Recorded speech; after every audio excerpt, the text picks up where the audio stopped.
Danas je drugi dan sajma knjiga, a ono što smo danas dolaskom ovde zatekli je ponovo fenomenalna atmosfera i veliki broj sadržaja. U mnoštvu raznolikih ponuda koje smo imali da vidimo danas, mi smo izabrali predavanje profesora Filološkog fakulteta Mihajla Pantića pod naslovom Vreme pamćenja, nasleđe 20. veka, na kojem je on govorio, a povodom 100-godišnjice od rođenja Vaska Pope, o osobenostima kao i važnosti pesništva ovog velikog srpskog pesnika. U skladu sa tim, mi smo odlučili da mu postavimo nekoliko pitanja. Pa, profesore, možete li nam reći da li čitate možda savremene srpske pisce i da li možda vidite u njima neke naboje koje je imao Vasko Popa i njegovi savremenici? Prvi odgovor, deo prvog odgovora je potvrdan, a drugi je ne vidim. Znači, čovek koji čita celog života kao što ja čitam, ne može da se bavi predviđanjima. Predviđanja su i taj proročki moment i u kritici u čitalačkom auditorijum je, čini mi se, i suvišan i ne baš umesan. A ovo prvo da, ja sam neko ko, evo već koliko, više od 4 decenije čitam ono što se zove savremena književna produkcija, tako da u svakom vremenu imate darovite ljude, imate ostvarene ljude, imate ljude čiji rad obećava.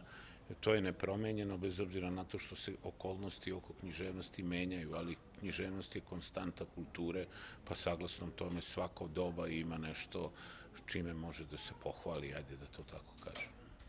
S obzirom na to da je povod vašeg predavanja bila 100-godišnjica od rođenja Vaska Pope, možete li nam reći neke, za kolege koji su se manje bavili njegovim stvaralaštvom, neke osobenosti njegovog stvaralaštva i da li recimo postoji osjećanje njegovog pesništva koje se izdvaja i na osnovu koga možemo tumačiti Vaska Popu? Naravno, svaki veliki književni stvaralac, to se ne odnosi samo na Vaska Popu, je po nečem neponovljiv, jer da nije neponovljiv ne bismo ga danas tumačili, ne bismo ga čitali, ne bismo ga uvek iznova interpretirali. Svaka nova generacija, tu uključujem i vašu, će se jednog trenutka izjasniti o prirodi razumevanja poezije Vaska Pope i daće svoj doprinos tumačenju njegovih stihova.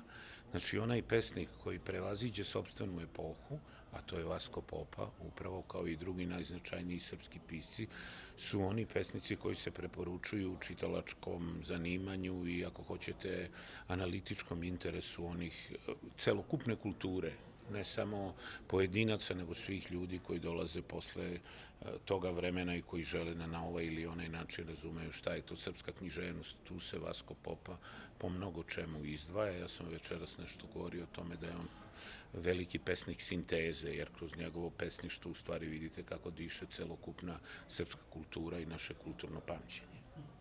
I za kraj, možete li nam reći, s obzirom na to da verujem da ste veliki broj puta posjetili sajam knjiga, kakvo je osjećanje danas, naročito posle 2 godine neodržavanja sajma i kako vi vidite situaciju modernog čitaoca?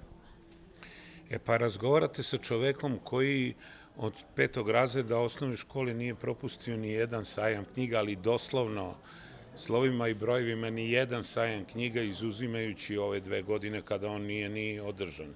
Prema tome, pamtim ga, kako bih rekao, saglasno svim mojim životnim dobima i uzrastima, od trenutka kada sam kao neki đačić dolazio da se čudim knjigama, do čoveka koji je u potpunosti u tome.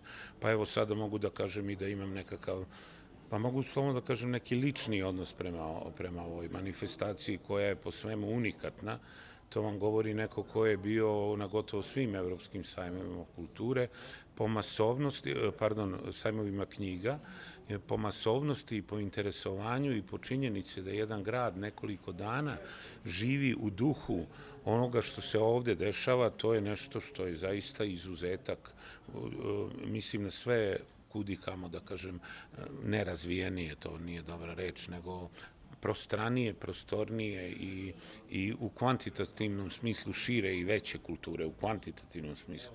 Tako da je ovo jedan događaj koji na neki način okruni celokupnu godinu u kulturi i događaj čije važnosti moramo da budemo svesni i na koji način, bez obzira na to što se on neprestano menja i prirodno je da se menja, ne potcenimo to što imamo, a mi smo inače tome skloni.